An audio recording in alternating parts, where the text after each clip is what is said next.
Thalikkulam block panchayat 2026-27 സാമ്പത്തിക വർഷത്തേക്ക് 25,76,09,000 രൂപ വരവും 25,51,25,705 രൂപ ചിലവും 24,83,295 രൂപ മിച്ചവും പ്രതീക്ഷിക്കുന്ന budget vice president CM Noushad അവതരിപ്പിച്ചു. ഭവന നിർമ്മാണത്തിന് 2,71,40,45,800 രൂപയും കൃഷി, മൃഗസംരക്ഷണം, ക്ഷീരവികസനം എന്നിവയ്ക്ക് 63,50,000 രൂപയും ബ്ലോക്ക് പഞ്ചായത്തിന്റെ കീഴിൽ പ്രവർത്തിക്കുന്ന വലപ്പാട്, വാടാനപ്പള്ളി സാമൂഹ്യാരോഗ്യ കേന്ദ്രങ്ങളുടെ ഭൗതിക സാഹചര്യം വർദ്ധിപ്പിക്കുന്നതിനും ആവശ്യമായ മരുന്ന് വാങ്ങുന്നതിനും ഡോക്ടർമാരുടെയും പാരാമെഡിക്കൽ സ്റ്റാഫിന്റെയും സേവനം ഉറപ്പുവരുത്തുന്നതിനും 1,71,00,000 രൂപയും വകയിരുത്തിയിട്ടുണ്ട്.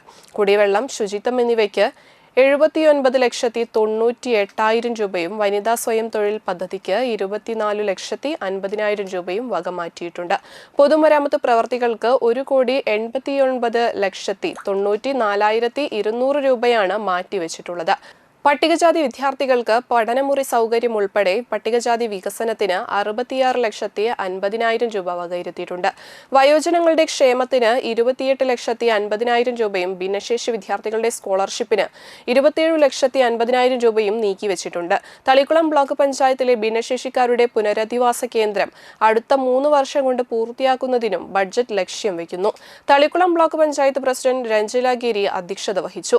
സ്ഥിരം സമിതി അധ്യക്ഷന്മാരായ ഷാമില സലീം, MS ഭാസ്കരൻ, ഷോല മഹേഷ്, അംഗങ്ങളായ Irshad Shettuva, Ajmal Sharif, Haseena Tajuddin, Rajisha Shivaji, KB Sudha, TP Soman, Thara Babu, Shaina Muhammad, Santhosh Kumar KR, block panchayat secretary Rajikumar VS, ഗ്രാമപഞ്ചായത്ത് പ്രസിഡന്റുമാരായ സേവ്യർ പുലിക്കോട്ടിൽ, IL Sudheesh, Sheeba Ajay Krishnan, P Vinu, PK Mohanan എന്നിവർ പങ്കെടുത്തു.